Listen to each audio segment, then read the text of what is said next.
Bonjour à tous, aujourd'hui nous sommes le lundi 1er mars et donc on continue à faire la visite des ruches. Enfin, quand je parle de visite, c'est juste on ouvre, on regarde s'il y a assez de provisions et on referme. Un peu comme la dernière fois, la dernière vidéo que je vous avais montré pour faire l'estimation un petit peu des provisions dans vos colonies.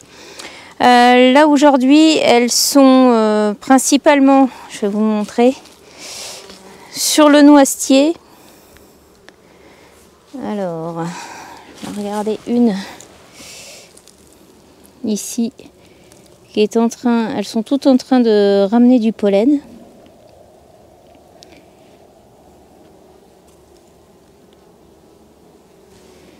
Ouais, je les perturbe un petit peu en me mettant devant, mais bon, elles sont en train, je sais pas si vous les voyez bien, voilà les petites pelotes jaunes là.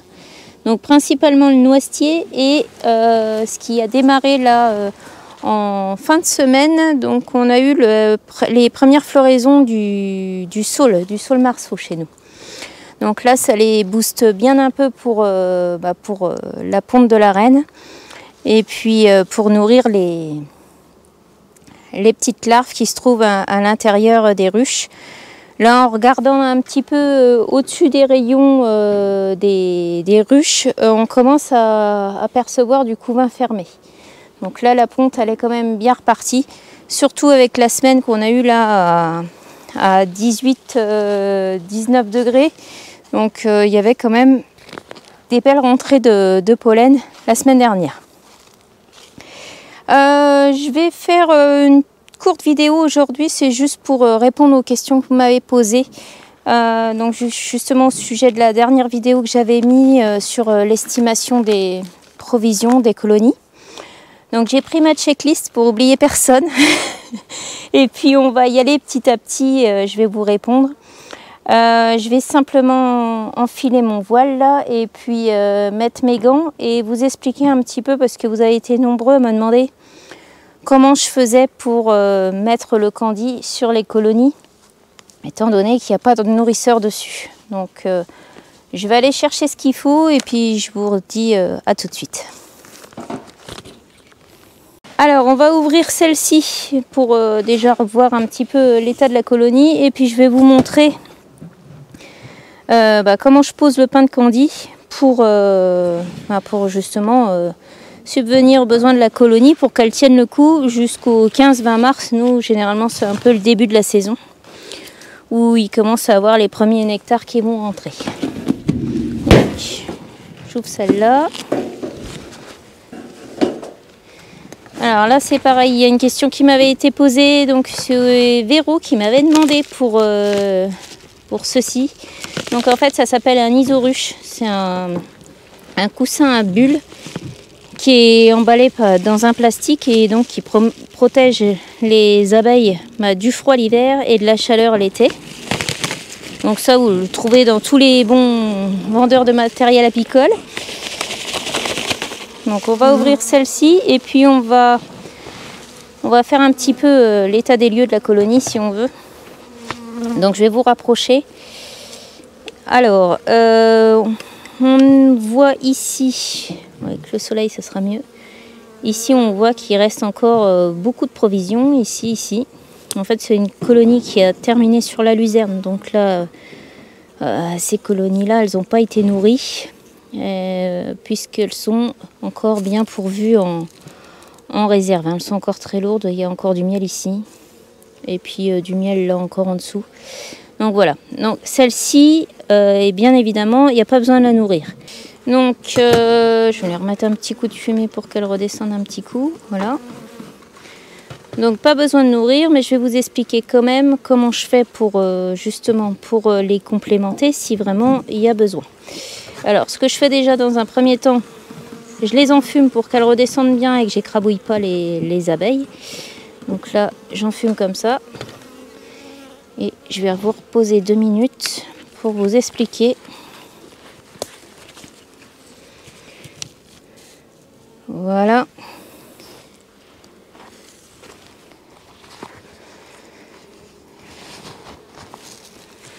Donc avec mon pain de candy que j'ai ici, il fait 2 kg.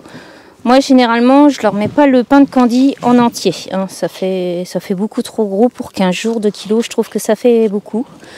Après si vous savez que vous n'allez pas repasser d'ici 3 semaines à un mois, vaut mieux mettre 2 kilos de candy qu'un kilo. Donc voilà. Donc je vais le couper en deux. Bon là je vais pas le faire parce qu'il n'y a pas besoin, je vais pas l'entamer pour rien. Je le coupe en deux comme ceci. Et je vais poser ma moitié comme cela sur la tête des cadres avec l'ouverture du candy ici qui se trouve sur le devant de la ruche. Donc l'ouverture va se trouver ici. Ensuite ce que je fais, je remets mon isoruche par dessus. Donc on est d'accord que l'autre moitié n'existe pas, hein. On est d'accord. Et par dessus,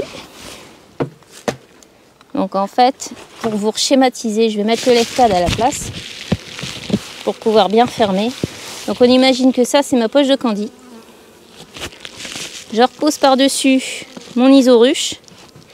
Et pour éviter que le toit soit bancal comme ça, parce que en fait la poche de candy va faire quand même une masse assez importante sur le devant, je remets par dessus mon isoruche. Donc là mon pain de candy en fait il est là, il est dans la poche que j'ai créée entre les cadres de corps et le coussin isolant. Donc ça fait une bosse comme ça en fait. Et ça empêche à l'air de passer. Donc ça évite que la chaleur se barre et ça évite que ça refroidisse la colonie. Voilà. Ensuite je remets bien évidemment mon toit par-dessus. Enfin mon coussin et mon toit. Et comme ça tout le monde est protégé par le froid et bien nourri. Voilà. Donc ça c'était la petite question que Véro et Arnaud m'avaient posée la dernière fois. Et c'est vrai que la dernière fois, le rucher qu'on a fait, il n'y avait vraiment pas besoin de nourrir. Je crois qu'en tout et pour tout, on a fait le tour. Là, normalement cet après-midi, on a fini de faire le tour des colonies pour voir s'il y a besoin de provisions ou pas. Et je crois qu'en tout, j'ai dû nourrir 5 ruches à tout casser. Donc vraiment pas besoin de compléter. Bon, je reprends mon lève-cadre. Je pense pas qu'elles en aient besoin. Et puis donc je leur remets par-dessus le coussin isolant. Et ce coussin là, mine de rien, je trouve que depuis que je retire les nourrisseurs pour l'hivernage, parce qu'il y a une personne qui disait mais oui mais tu fais comment pour nourrir au candy si tu mets pas de nourrisseurs. Bon, on prévoit de prendre quand même une petite dizaine de nourrisseurs dans la voiture et puis voilà, après on s'encombre pas trop de nourrisseurs puisque quand elles finissent sur la luzerne, il n'y a généralement pas trop besoin de surveiller l'hiver. C'est quand même assez rare qu'il faut complémenter en plus. Donc je remets le coussin là et depuis que je retire le nourrisseur, que je mets l'isoruche plus ce coussin là, honnêtement, je trouve qu'elles consomment beaucoup moins qu'avant. Elles n'ont pas la poche d'air là au-dessus à chauffer en plus au-dessus du nourrisseur. Donc je trouve que ça leur fait peut-être bosser un petit peu moins pour faire de la chaleur pour la colonie. Voilà. On va passer à la suite des questions.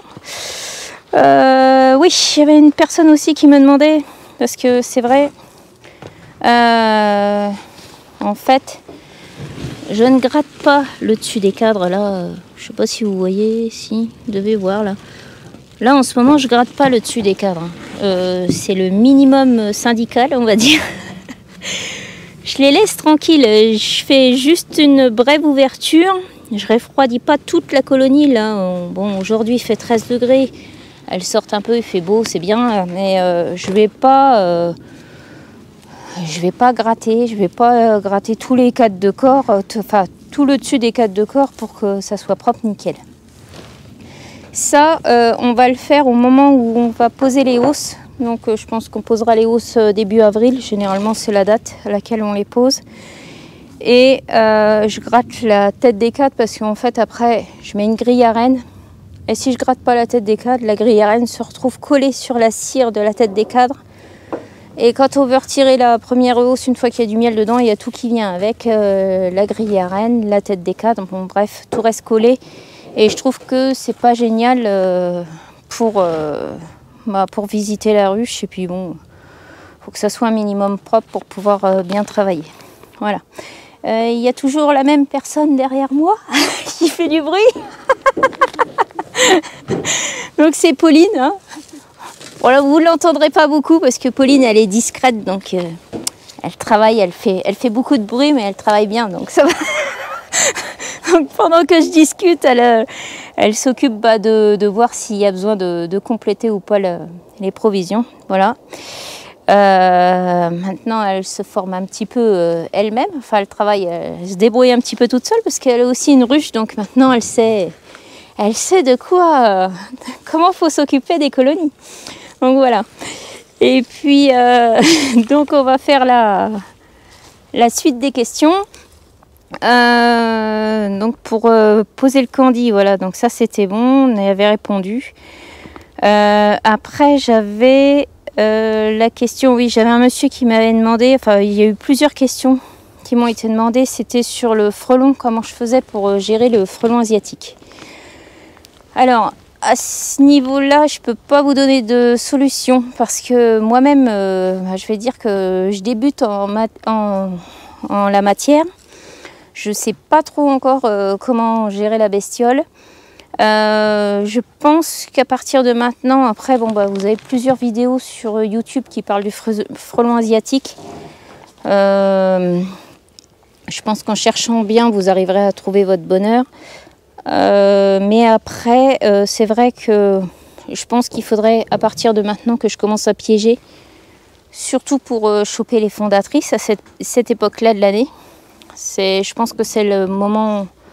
Début mars, même là, je me suis même demandé là pendant les beaux jours de février s'il était peut-être pas temps de commencer à mettre des pièges. Bon, bref, mais je peux pas vous aider en matière de piégeage.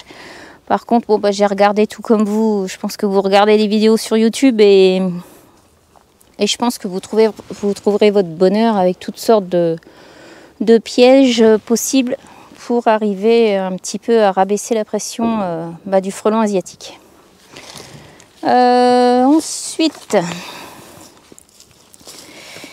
j'avais une personne qui m'avait demandé, quand on a fait la vidéo là sur l'estimation des réserves, j'avais une colonie qui avait été qui est morte de varroa en fait. Et j'ai une personne qui m'a dit mais pourquoi celle-là et pourquoi pas une autre? Alors en fait dans un rucher, suivant les lignées, enfin moi j'ai déjà remarqué que suivant certaines lignées, bon moi je suis en Buckfast, il y en a c'est des têtes à poux, vous allez retrouver énormément de varroa dedans. Et je pense qu'il y a des colonies qui sont plus ou moins sensibles à l'infestation de varroa. Donc tout le restant du rucher, lui, il était nickel, mais il n'y a que celle-là où on a retrouvé justement la colonie qui était morte de varroa. J'avais laissé dans la voiture un petit peu un cadre pour vous montrer un petit peu ce à quoi vous pouvez vous attendre si vraiment vous retrouvez une colonie morte de varroa. Je vais aller la chercher et puis je reviens tout de suite.